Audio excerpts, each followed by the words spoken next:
Video নিয়ে চলে এসেছি। দেখো তোমরা, এই ভিডিওটা একদম পুরো অন্যরকম। যে কড়াইয়ের ডালের বড়ি দিয়েছিলাম, সেই বড়ি আর এটা বাঁধাকপি কুচি কুচি করে রোদে শুকিয়ে নিয়েছি। দেখো বন্ধুরা কি সুন্দর হয়েছে। এটা বাঁধাকপি কুচি, এখানে দেখো মটরশুঁটি ছাড়িয়ে রোদে দিয়েছিলাম, পুরো শুকিয়ে কি সুন্দর হয়ে গেছে। দেখো শব্দও হচ্ছে, এই দেখো মটরশুঁটি শুকিয়ে। আর আলু দেখো দুরকম করেছি, একটা গোল গোল করে কাটা আলু আর একটা ঝিরিঝিরি করে কাটা আলু। এগুলো বন্ধুরা যখন সবজি টবজি থাকে না বর্ষাকালে, তখন তুমি এগুলো শুকনো ভাতে ডালের সঙ্গে কিংবা মুড়ির সঙ্গে খুবই ভালো লাগে। আর এই বাঁধাকপি এইভাবে সংরক্ষণ করে রাখা যায় অনেক দিন, মাঝে মাঝে একটু রোদ্দুরে দিলেই ভালো থাকে। এই বাঁধাকপিটা রান্নার 2 ঘন্টা মতো আগে ভিজিয়ে রাখতে হয়।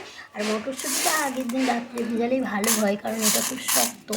এবার ভিজিয়ে একসঙ্গে আলুর সঙ্গে সিদ্ধ করে নিয়ে পেঁয়াজ আদা রসুন দিয়ে কষিয়ে রান্না করলে খুব সুন্দর খেতে লাগে। আর বড়ি তো মাছ দিয়েও করা যায়, এমনি ঝোলও করা যায় বন্ধুরা। মটরশুঁটিগুলো এমনি ঘুগনির মতো করেও খাওয়া যায়। তো দেখো বন্ধুরা কেমন হয়েছে। এইভাবে তোমরা অনেক দিন এই জিনিসপত্রগুলো রাখতে পারবে, ভালো থাকবে, সুন্দরও থাকবে। তো দেখো বন্ধুরা কি সুন্দর থাকবে। টাটা।